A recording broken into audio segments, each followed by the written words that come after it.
세상은 늘 빠르게 변하고 앞만 보고 달려가라고 하지만 양띠의 마음은 그와 다르게 한 걸음 느리고 따뜻했습니다. 때로는 그 느린 걸음 때문에 뒤처진 것 같아 마음이 무겁기도 했지만 사실 그 속도 덕분에 주변을 돌아보고 사람을 챙기며 깊은 인연을 쌓을 수 있었습니다. 양띠는 겉으로는 조용하고 온순해 보여도 속에는 누구보다 단단한 힘을 품고 있었습니다. 힘들었던 시간에도 묵묵히 자리를 지키고 주어진 일을 끝까지 책임지며 살아왔습니다. 그래서 올해는 그 노력들이 헛되지 않았다는 것을 보여주는 시기입니다. 이제는 스스로를 탓하거나 부족하다 여기지 말고 지금껏 쌓아온 삶의 무게가 곧 복으로 바뀌어 다가올 것을 믿으셔야 합니다. 하늘은 늘 인내하며 살아온 양띠에게 기회를 주고 있으며 그 기회는 차분히 준비한 사람의 손에 먼저 들어옵니다. 안녕하십니까? 운강이 청기연구원 운강입니다. 그동안 많은 분들이 기다려주신 멤버십이 열렸습니다. 더 깊이 있는 사주 해설 영상, 행운을 기원하는 월간 기도 그리고 1:1 맞춤 상담을 준비했습니다. 여러분의 길에 복이 가득 흐르길 바라며 멤버십에서 더 특별한 시간을 함께 나누겠습니다. 오늘도 사주의 이치로 여러분의 운을 살펴보겠습니다. 영상이 도움이 되셨다면 구독과 좋아요 부탁드립니다. 양띠는 미토에 뿌리를 둔 띠로 늦여름의 곡간과 저장의 흙으로 해석했습니다. 미토는 속의 토와 하와 목을 함께 간직해 자라게 하고 익히고 거두는 일을 한자리에서 요구하는 흙으로 보았습니다. 사주명리학에서는 미토가 토의 중심을 세우면 재물이 창고에 모이고 중심을 잃으면 수확이 흩어진다고 판단했습니다. 올해 양띠의 재물운은 확장보다 정돈, 속도보다 안정의 방점을 찍어야 열리는 흐름으로 보았습니다. 토가 과하면 답답함이, 약하면 중심 상실이 나타나므로 토의 양과 질을 균형 있게 맞추는 일이 첫 과제였다고 정리했습니다. 재물의 길을 넓히는 방식도 토의 성질과 보조를 맞추어야 효과가 컸다고 분석했습니다. 목이 토를 침범하면 계획이 산만해지고 화가 치우치면 지출이 쉬워졌으며 수가 과하면 결단이 흐려졌다고 보았습니다. 반대로 작게 자주 쌓는 목의 루틴, 필요 지출만 남기는 화의 절제, 현금 흐름을 맑히는 수의 정화가 토를 단단하게 만들었다고 정리했습니다. 문서와 재고와 비용을 틀에 넣어 관리하면 토가 그릇 기능을 회복해 들어온 돈이 머물렀다고 판단했습니다. 반대로 미루기와 방치가 쌓이면 토가 젖어 무거워지고 의사결정이 늦어져 기회를 놓쳤다고 진단했습니다. 생활 단위에서는 창고를 비우듯 가게의 통로를 정리하는 것이 실전 해법이었다고 적었습니다. 수입과 지출을 세 그릇으로 단순화하고 불필요한 자동이체와 구독을 덜어내면 토의 체력이 회복되었다고 확인했습니다. 분기마다 자산 구성과 계약서를 점검해 거칠어진 조항을 다듬으면 토가 금을 낳듯 결과가 수치로 굳어졌다고 해석했습니다. 공간에서는 중앙을 가볍게 비우고 흙빛 트레이로 수납 동선을 묶으면 토의 중심이 서서 마음이 안정되었다고 붙였습니다. 올해 양띠에게 필요한 말은 더 벌리기보다 잘 담기였고 그 핵심은 토를 맑히고 단단하게 유지하는 데 있었다고 결론지었습니다. 1991년 신미생은 신금이 미토 속에 들어있는 구조로 흙이 금을 품어 단단하게 지켜주는 모습으로 풀이했습니다. 금은 본래 절제와 규율, 관리의 기운을 의미하는데 토 속에 자리하면 안정감이 커지고 성실함이 드러납니다. 올해 신미생은 그동안 쌓아온 노력이 드러나고 주변에서 능력과 책임감을 인정받을 기운이 강했습니다. 직장이나 사업에서 성과가 생기고 재물의 통로도 열릴 수 있는 해였다고 보았습니다. 그러나 금이 지나치게 강하면 흙을 깨뜨려 균형을 해칠 수 있었으므로 한 번에 큰 욕심을 부리지 않고 꾸준하게 성과를 이어가는 지혜가 필요했습니다. 사주명리학적으로 신금은 가을의 서늘한 기운을 품고 있어 차분하고 꼼꼼한 관리가 강점입니다. 하지만 금의 성질이 강해질수록 완벽주의와 욕심이 앞서고 그로 인해 불필요한 지출이나 투자 실패로 이어질 수 있었습니다. 따라서 올해는 큰 도약보다는 작은 성취를 이어가며 안정적인 기반을 다지는 것이 알맞았습니다. 특히 재물의 흐름에서 중요한 점은 들어오는 만큼 나가는 것을 막는 것이었는데 이는 균형을 유지하는 습관으로 해결할 수 있었습니다. 생활 속에서는 작은 금속 장식을 곁에 두는 것이 도움이 되었습니다. 금속은 신금의 기운을 안정시켜 과한 욕심을 줄이고 재물의 중심을 잡아주는 역할을 했습니다. 단순한 소품이더라도 책상 위나 지갑 안에 두면 무의식적으로 절제를 떠올리게 되어 재물 관리에 실질적인 힘이 되었습니다. 또한 수입이 늘 때마다 저축과 소비를 5대5로 나누는 습관이 필요했는데 이 단순한 규칙만 지켜도 재물의 균형이 무너지지 않았습니다. 결국 1991년 신미생에게 올해는 욕심을 줄이고 균형을 유지하는 해였습니다. 성실함과 책임감은 이미 인정받을 기운이 들어왔으므로 무리하게 더 큰 성과를 잡으려 하기보다 현재의 성취를 지키고 이어가는 지혜가 필요했습니다. 균형 잡힌 저축과 소비, 그리고 금의 기운을 돕는 작은 물건이 신미생의 재물을 오래 머물게 하는 열쇠가 되었습니다. 1979년 김희생은 기토가 미토와 합해진 모습으로 흙의 성질이 배가 된 구조로 풀이했습니다. 기토는 본래 중후하고 안정적인 기운을 지녔지만 지나치게 많아지면 움직임이 둔해지고 변화에 적응하는 속도가 느려지는 특징이 있습니다. 올해 김희생은 사업이나 투자 혹은 직장 내 새로운 기회가 잦게 들어오는 시기였습니다. 오랜 노력의 결실이 드러나고 눈에 보이는 성과도 따르지만 동시에 너무 많은 일을 한꺼번에 붙잡으려는 마음이 생겨 분산의 위험이 커졌습니다. 이는 곧 재물의 흐름이 막히거나 정체되는 모습으로 나타날 수 있었습니다. 사주명리학적으로 토는 그릇의 역할을 하기에 안정된 재물을 담아내는 힘이 있지만 흙이 지나치게 많으면 수용력보다 무게가 커져 스스로를 짓누르게 됩니다. 올해 김희생은 바로 그 균형을 다스려야 하는 흐름 속에 있었습니다.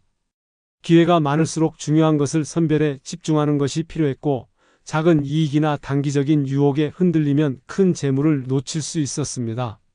생활 속에서는 흙빛을 띤 소품을 가까이 두는 것이 도움이 되었습니다. 흙빛은 토의 기운을 안정시키고 산만하게 흩어지려는 마음을 가라앉히는 역할을 했습니다. 또한 매달 불필요한 지출을 하나씩 줄이는 습관이 재물운 관리의 중요한 방법이 되었습니다. 예를 들어 필요 없는 구독을 해지하거나 잘 쓰지 않는 지출을 정리하는 것만으로도 토의 무거움을 덜고 재물의 흐름을 가볍게 할 수 있었습니다. 결국 1979년 김희생에게 올해 중요한 과제는 기회를 모두 붙잡으려 하지 않고 선택과 집중을 통해 자신의 중심을 지키는 것이었습니다. 흙의 기운이 지나치면 발걸음이 무거워지고 재물의 흐름도 막히지만 균형을 지키면 오히려 안정과 풍요로 이어졌습니다. 올해 김희생은 차분히 필요한 것만을 취하고 불필요한 것은 덜어내며 중심을 잡아야 재물이 오래 머물 수 있었습니다. 1967년 정미생은 정화가 미토 위에 놓인 구조로 불이 흙을 덮어 비추는 형상으로 풀이했습니다. 정화는 불의 기운 중에서도 은은하고 따뜻한 불빛에 가까워 성취와 성과를 밝혀주는 역할을 하지만 그 기운이 과해지면 흙을 메마르게 하여 안정감을 해치기도 했습니다. 올해 정미생에게는 노력한 만큼 결과가 드러나고 주변에서 인정을 받는 흐름이 있었으나 동시에 건강 문제와 예기치 못한 지출이 따라올 수 있는 운으로 보았습니다. 즉, 성취와 지출이 함께 들어오는 해였기에 균형이 필요했습니다. 사주명리학적으로 정화는 사람과 관계를 통해 빛나는 특성이 강해 올해는 인연과 교류 속에서 재물의 기회가 열릴 수 있었습니다. 그러나 지나치게 많은 만남이나 과도한 활동은 몸과 마음을 소모하게 하고 금전적으로도 불필요한 비용을 늘리게 했습니다. 따라서 선택적인 만남과 절제된 활동이 올해의 핵심 과제가 되었습니다. 재물운은 밝은 성취 속에서 건강관리와 지출 통제가 함께 이루어질 때 비로소 안정될 수 있었습니다. 생활 속 개운법으로는 붉은빛 물건을 가까이 두는 것이 도움이 되었습니다. 정화의 기운은 색상으로도 다스려지는데 붉은빛은 성취의 에너지를 긍정적으로 전환시키면서도 과열을 막아주는 역할을 했습니다. 또한 수입이 생길 때마다 일정 부분을 반드시 건강관리나 미래를 대비한 저축에 배분하는 습관이 필요했습니다. 단순히 돈을 모으는 것이 아니라 자신을 위한 투자와 준비로 전환해야 불이 토를 해치지 않고 오히려 살려주는 힘으로 바뀌었습니다. 결국 1967년 정미생에게 올해는 성취가 분명히 따르는 해였지만 그 성취만큼 지출이 늘어날 가능성이 컸습니다. 그러나 절제와 관리라는 지혜를 발휘하면 불이 흙을 메마르게 하는 대신 따뜻하게 덮어 주어 재물을 오래 지켜줄 수 있었습니다. 균형 있는 생활과 꾸준한 자기관리가 올해 정미생에게 재물의 안정과 건강한 삶을 동시에 열어주는 열쇠가 되었습니다. 1955년 을미생은 을목이 미토에 뿌리를 내리는 구조로 풀이했습니다. 이는 마치 나무가 흙의 의지에 자라듯 사람과 관계를 통해 기회와 재물이 들어오는 해로 해석했습니다. 올해는 주변에서 새로운 제안이나 도움의 손길이 이어질 수 있었고 오랜 인연에서 뜻밖의 기회가 생기기도 했습니다. 그러나 모든 인연에 마음을 쓰면 흙이 지나치게 파여 나무가 뿌리를 지키지 못하듯 재물이 쉽게 흩어지는 상황이 올 수도 있었습니다. 결국 필요한 관계와 불필요한 관계를 가려내는 것이 올해 재물운의 핵심 과제였습니다. 사주명리학적으로 을목은 유연하면서도 잘하려는 힘이 강하고 사람과의 연결 속에서 크게 성장하는 기운을 가졌습니다. 하지만 을목은 스스로 강한 줄기라기보다 다른 요소에 의지하며 자라기에 지나친 의존은 불안정으로 이어집니다. 올해 을미생은 이런 특성이 강하게 드러나므로 스스로 중심을 잡고 인연을 선별하는 지혜가 필요했습니다. 재물의 흐름도 넓게 퍼뜨리기보다 핵심적인 분야와 신뢰할 수 있는 사람에게 집중해야 안정되었습니다. 생활 속에서 도움이 되는 방법으로는 푸른빛 나무 장식을 가까이 두는 것을 권했습니다. 푸른빛은 목의 기운을 맑게 하고 나무 장식은 불필요한 관계를 걸러내는 힘을 줍니다. 집안의 작은 공간이나 책상 위에 두면 무의식적으로 선택과 집중의 마음을 떠올리게 하고 이는 곧 재물 관리에도 연결되었습니다. 또한 분기마다 재정 상황을 점검하고 오래 유지된 습관적인 지출을 줄이는 것도 필요했습니다. 단순히 돈을 아끼는 것이 아니라 흩어진 흐름을 모으는 행위로 토의 중심을 지켜주는 중요한 습관이 되었습니다. 결국 1955년 을미생은 사람 속에서 기회가 들어오되 그 기회가 모두 도움이 되는 것은 아니었으므로 선별의 지혜를 발휘해야 했습니다. 불필요한 인연을 줄이고 필요한 관계에 집중했을 때 나무는 흙 속에서 튼튼히 뿌리 내렸고 그 결과 재물도 안정적으로 자리를 잡을 수 있었습니다. 올해는 특히 마음의 쓰임을 어디에 두느냐가 곧 재물운의 크기를 결정하는 해였다고 정리할 수 있었습니다. 양띠에게 올해 공통적으로 필요한 흐름은 정리와 절제였습니다. 미토의 기운은 본래 곡식을 저장하는 성질이 있어 정리가 잘 되어야 재물이 담기고 오래 머물 수 있었습니다. 하지만 흙이 지나치게 쌓이면 답답해지고 흐름이 막히므로 불필요한 것들을 비워내는 일이 필수였습니다. 아침마다 오늘 사용할 지출을 간단히 기록하고 저녁에는 하루를 돌아보며 실제 지출을 확인하는 습관은 단순한 가계부가 아니라 재물의 길을 점검하는 중요한 의식이 되었습니다. 기록을 반복할수록 돈이 어디에서 빠져나가고 어디에서 모이는지가 명확히 보였고 이는 곧 지출을 줄이고 재물을 붙잡는 힘으로 이어졌습니다. 자동이체와 구독처럼 무심히 빠져나가는 비용을 정리하는 것도 큰 효과가 있었습니다. 작은 돈이라도 꾸준히 빠져나가면 토의 그릇에 균열이 생겨 재물이 머물지 못하는 법이었기에 불필요한 지출을 덜어내는 것만으로도 재물의 흐름은 한층 맑아졌습니다. 또한 각 연생별로 맞는 물건을 가까이 두는 것이 기운을 바로잡는 데 도움이 되었습니다. 91년생은 금속을 통해 절제와 균형을, 79년생은 흑빛 소품을 통해 중심과 안정감을, 67년생은 붉은빛 물건을 통해 활력을, 55년생은 푸른빛 장식을 통해 선택과 집중의 지혜를 얻을 수 있었습니다. 이 물건들은 단순한 장식이 아니라 무의식 속에서 자신을 다잡게 하는 매개체가 되었습니다. 결국 양띠에게 올해 중요한 과제는 더 많은 것을 벌리기보다 이미 가진 것을 정리하고 필요 없는 것을 덜어내는 일이었습니다. 토의 그릇을 맑게 하고 비워낼 때 들어오는 재물이 오래 머물 수 있었고 절제된 습관 속에서 새로운 기회가 자연스럽게 다가왔습니다. 기록과 정리, 그리고 각자에게 맞는 물건은 단순한 생활 습관이 아니라 사주명리학적으로 기운을 바로 세우는 실천이었고 올해 양띠에게 가장 확실한 재물 관리의 해법이 되었습니다. 양띠는 사주명리학적으로 미토의 기운을 본성으로 타고났습니다. 토는 곡식을 저장하는 창고와 같아 재물을 담는 역할을 하지만 균형을 잃으면 그릇으로서의 기능을 다하지 못했습니다. 흙이 너무 많아지면 답답함이 생겨 새로운 기운이 들어오지 못했고 흙이 지나치게 약하면 작은 비에도 쓸려 내려가듯 재물이 쉽게 흩어졌습니다. 올해 양띠가 재물을 지키려면 이 토의 기운을 바로 세우는 일이 가장 중요했습니다. 정리와 절제는 토의 본성을 맑게 만드는 핵심 방법이었습니다. 생활 속에서 불필요한 지출을 줄이고 집안의 낡은 물건을 정리하는 것만으로도 흙의 기운은 한결 가벼워졌습니다. 또한 수입과 지출을 기록하며 흐름을 관리하는 습관은 토가 그릇으로서의 기능을 회복하게 하는 중요한 실천이었습니다. 이런 습관은 단순히 생활 관리에 그치지 않고 기운의 중심을 잡아 재물이 머무를 수 있는 길을 열었습니다. 확장은 잠시 미뤄두고 지금 가진 것을 지키는 것이 올해 양띠에게 더 큰 의미가 있었습니다. 무리한 확장은 흙의 기운을 흐트러뜨려 뿌리를 불안정하게 했지만 단순화된 생활은 오히려 토의 기운을 맑게 만들어 안정된 재물 기반을 만들었습니다. 소소한 루틴과 규칙적인 정리는 곧 재물의 문을 여는 열쇠였습니다.